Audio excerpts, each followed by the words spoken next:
Luffy contou o seu verdadeiro sonho para sua tripulação, mas para nós, isso ainda continua sendo um mistério. E seguindo o mesmo paralelo, temos agora o pirata mais insano de todos os tempos, Marshall D. Teach.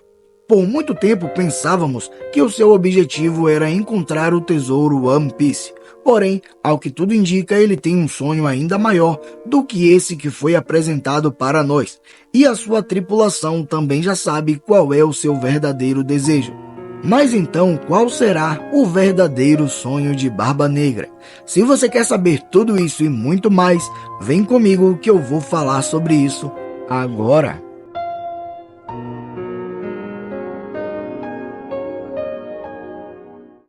Salve piratas e marinheiros, Salmo Souza na área. E aí, como é que vocês estão? Eu espero que todos vocês estejam muito bem.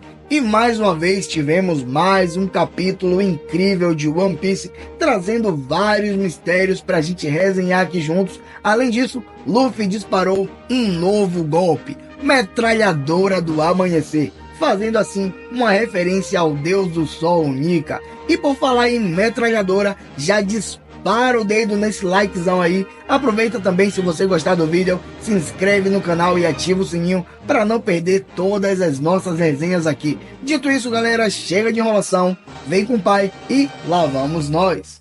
O título do capítulo 1107 de One Piece é Eu Estava Procurando por Você. No pedido de capa podemos ver que Beppo está chateado depois de ver Lau cochilando com o Leopardo das Neves. Já nessa capa temos algo legal para falar aqui. Por mais que ela tenha sido um pedido feito por um fã, que talvez não signifique nada, mas Oda pode ter deixado uma dica aí. Reparem bem que nesse local onde Lau se encontra com Beppo, está nevando. E como vocês devem se lembrar, Egghead é uma ilha de inverno. Então, será que Oda está querendo dar uma dica de que depois da batalha de Lau contra a Barba Negra, talvez ele e Beppo tenham parado em uma ilha próximo ali do local de onde Egghead fica? O capítulo começa de onde o último parou, com os gigantes chegando aos arredores da ilha de Egghead e causando problemas para a marinha. Vemos que Oimo e Kashi também estão no meio deles. Dory Brog então avisa para os dois para que eles peguem os outros e deem a volta pelos lados da ilha de Egghead e afundem qualquer navio que avistarem. Além disso, é para eles tomarem cuidado com as balas de canhões. Vemos os marinheiros desesperados informando que vários membros da antiga tripulação dos gigantes foram vistos e junto com eles se encontram os co-capitães, Brog, o ogro vermelho, e Dory, o ogro azul. Os piratas gigantes então chegam na ilha de Egghead, destruindo todos os navios que se encontram em seu caminho. Vemos que o Sop consegue avistá-los de longe usando um binóculo, e junto com eles se encontram Nami, Chopper e Edson, e eles também conseguem enxergá-los. Nami diz que Oimo e Kashi devem ter ido para Little Garden buscar os seus líderes, e o Sop com lágrimas nos olhos responde: eu achei que poderíamos não vê-los em Elbaf. Aparece para nós então um resumo na cena de como os Mugiwaras conheceram Dory Brog em Little Garden e também como eles conheceram Oimo e Kashi em Enies Lobby. A cena volta para Edson e ele fica surpreso ao saber que os Mugiwaras conhecem os gigantes. Ao que tudo indica, eles devem ter ouvido as notícias nos jornais do que está acontecendo em Egghead. Afinal de contas, a marinha reuniu muita mão de obra para esta operação, e por isso os gigantes foram para aquela ilha. O Sop diz que eles não foram para lá para travar uma batalha. Eles foram para ajudá-los a escapar da ilha, então eles precisam se preparar o mais rápido possível. Quando o Sop acaba de falar, o Dendemush toca. Nami atende e é Brook do outro lado. Ele diz que está bem perto, porém eles não têm como parar. Afinal de contas, como tínhamos visto alguns capítulos atrás, Brook usou seus poderes para fazer uma pista de gelo para poder deslizar com o navio Sunny. Lilith então avisa mais uma vez que eles precisam parar o navio de algum jeito, porque senão o navio vai acabar atravessando a barreira e eles serão fritos por causa que ele está ativada. Ela pega o Dendemush e diz para Nami prestar atenção no que ela vai dizer. A cena muda e vemos Jinbei indo em direção ao local da batalha de Zoro contra Rob Lute. Jinbei fica preocupado porque ele acredita que esse não é o momento de lutar. Afinal de contas, eles precisam estar preparados para ir embora a qualquer momento. Vale ressaltar aqui que Jinbei chega a mencionar que Zoro e Rob Lute começaram a ficar empolgados com a batalha agora. Ou seja, até esse momento eles não estavam lutando a sério. A cena muda novamente e vemos agora a luta de Roronoa Zoro versus Rob Lute. Zoro diz que Lute é resistente, mas que agora ele tá com pressa, então é hora de acabar com a luta. Lute responde dizendo que só os vencedores podem falar assim, ainda mais agora que a tripulação dos Mugiwaras estão perdendo tempo esperando por ele. Além do mais, os chapéus de palha nunca desistiriam de um companheiro, e enquanto Zoro estiver vivo, eles nunca irão se mover. E Zoro responde dizendo que Rob Lute não está no controle daquela luta.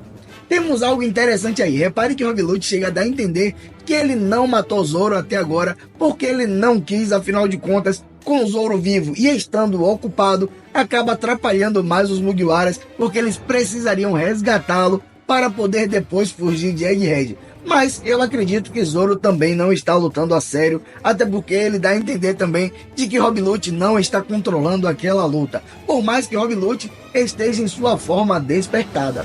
Vemos agora um relatório de danos da marinha. Ficamos sabendo que 30 embarcações de pequeno e médio porte afundaram e os danos estão aumentando. O vice-almirante Red King avisa para que recuem todos os navios de pequeno e médio porte e avancem com os navios de guerra. A cena muda novamente e vemos agora o grupo de Luffy. Bonnie está chorando e Luffy pergunta a ela o porquê. Bonnie então responde que ela esteve procurando por ele. Luffy fica sem entender e diz: "Hã? Mas eu estava aqui esse tempo todo." Bonnie então volta a dizer: "Claro, mas eu não sabia que você era Nika." E Luffy mais uma vez fica sem entender o que ela quer dizer com isso. Então ele pergunta para ela o que é um Nika. Ele continua falando: "Ah, sim, eu vi aquele soco fraco que você tentou dar agora há pouco."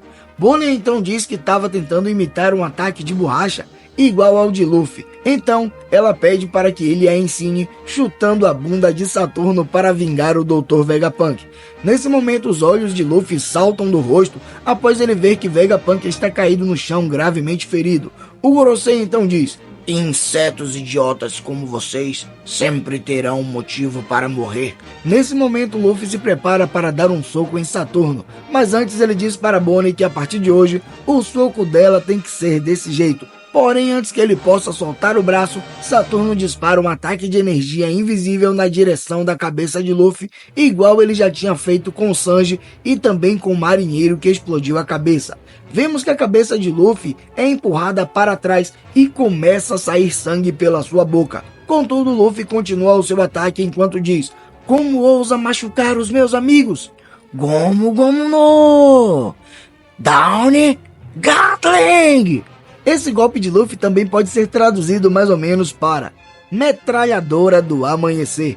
Vocês repararam que por mais que Luffy não saiba que ele comeu a Akuma no Mi do Deus do Sol, ainda assim ele tem dado nomes para os seus novos golpes que fazem referência a Nika. Até porque, se vocês notarem bem, esse último golpe dele teve o nome de metralhadora do amanhecer. E amanhecer, lógico, está relacionado com o sol.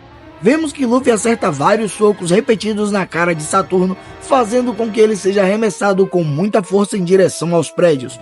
Frank se aproveita disso para chamar todos os outros para escaparem daquele lugar. Atlas diz que com o Rover eles podem flutuar em baixa altitude na ilha. Bonnie chama Vegapunk para ir junto, mas ele está gravemente ferido e diz que pelos seus conhecimentos médicos, se ele se mexer agora ele vai acabar morrendo. Kizaru entra em cena lançando um raio laser na direção de Bonnie e Vegapunk dizendo: mesmo que você não se mova, você vai acabar morrendo. Porém, antes que o raio acerte eles, Sanji entra na frente e bloqueia com sua perna. Vemos o rosto de Kizaru bastante surpreso ao perceber que Sanji conseguiu bloquear o seu laser. Frank também fica muito surpreso sem entender como Sanji fez aquilo. Podemos notar que as sobrancelhas de Sanji estão ao contrário, mostrando que nesse momento seu poder está no máximo. E ele apenas diz: "O amor é mais forte que a luz."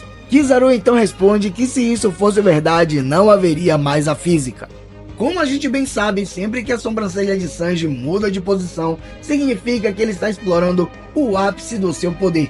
Agora resta saber, será que ele já tem controle total sobre essa habilidade? Porque se Sanji conseguiu esse feito, significa que agora ele está em outro patamar de poder. Enquanto rola essa conversa, Frank se aproveita para carregar Bonnie, enquanto Atlas carrega Kuma para que eles possam sair daquele lugar e ir ao encontro de Nami, já que Luffy e Sanji ficaram ali para enfrentar Kizaru. Kizaru então diz que nesse momento ele se encontra em uma situação difícil e que depois de tudo isso o governo vai esperar que no mínimo ele leve as cabeças de Luffy e Sanji.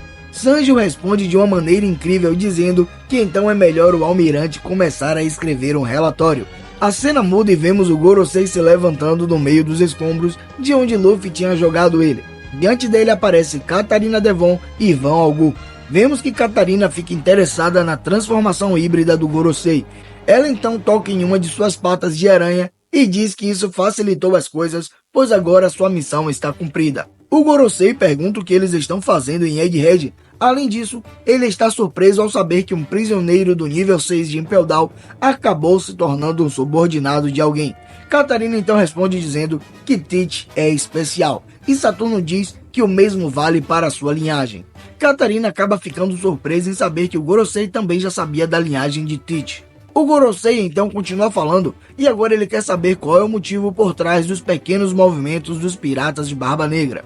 E Van Algu responde dizendo que o desejo deles é o mundo. Saturno tenta atacá-los, mas Van Algu pega Katarina Devon e se teletransporta para longe. Então vamos lá, galera, aqui fica claro que Barba Negra tem um sonho maior do que o de encontrar o tesouro One Piece, assim fazendo um paralelo com Luffy, que também tem um sonho que não foi revelado ainda, além desse que ele já tem de se tornar o rei dos piratas. Mas qual seria esse sonho de Barba Negra? Bora teorizar um pouquinho aqui. Como Van Algu disse que o objetivo de Barba Negra é o mundo, eu parei para pensar, será que Barba Negra quer tomar o lugar de Musamar?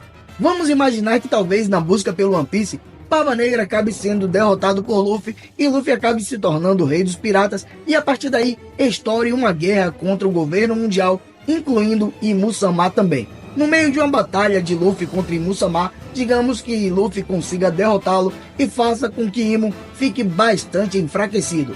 Dessa forma, Barba Negra poderia aparecer de maneira sorrateira para roubar o poder de Musamar e assim se tornar o vilão principal da obra. Eu sei que é muito difícil acertar teorias em One Piece, mas seria incrível demais ver Barba Negra sendo o vilão final, assim roubando os poderes de Musamar para lutar com Luffy em uma batalha extremamente épica. Voltando para o capítulo, podemos ver que Van Algu e Katarina Devon estão andando na ilha de Egghead, indo para o local onde seu navio está. Katarina pergunta a Van Algu por que ele não os teletransportou para mais longe, porém ele diz que ainda está aprendendo a usar essa habilidade. Diante deles aparece Caribou chorando e dizendo que nunca imaginou encontrá-los naquele lugar e que ele esteve procurando pelos piratas Barba Negra esse tempo todo. Afinal de contas, ele se tornou um pirata porque admirava aquela pessoa. Em seguida, ele se apresenta e continua dizendo que sempre sonhou em fazer parte do bando de Barba Negra e, por fim, ele pede para ver Marshall the Teach pelo menos uma vez na sua vida. Essa cena de Caribou chorando e dizendo que sempre quis entrar para a tripulação de Barba Negra e conhecer Marshall the Teach fez uma referência incrível a Bartolomeu lá em Dressrosa quando ele conheceu os Mugiwaras.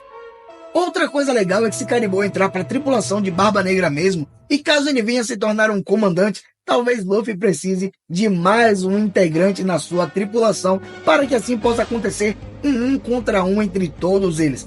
A não ser, é claro, que Aokiji venha sair do bando de Barba Negra por algum motivo, ou então que role uma batalha entre Caribou e Bartolomeu. Seria muito legal também, que seria um fã de Luffy e um fã de Barba Negra, um enfrentando o outro. Outro ponto que podemos ressaltar aqui é que Caribou pode passar várias informações a respeito dos Mugiwaras. Ou seja, se acontecesse uma batalha entre os Chapéus de Palha contra os piratas de Barba Negra, pode ser que os Mugiwaras acabem ficando em desvantagem. O bom é que sabemos que pelo menos Caribou não ouviu o verdadeiro sonho de Luffy, já que Oda respondeu em um SBS que como o barril onde Caribou estava havia sido chutado para longe, então não deu para ele escutar Luffy contando seu verdadeiro sonho para sua tripulação. Então essa informação não teria como ele passar para Marshall the Teach. De qualquer forma, galera, assim acabou o capítulo, mas temos uma boa notícia. Afinal de contas, semana que vem não vai ter pausa, e assim que os spoilers começarem a sair, eu estarei trazendo aqui para vocês, pra gente poder resenhar. Dito isso, por enquanto isso é tudo. Eu fico por aqui, um abraço e fica com Deus.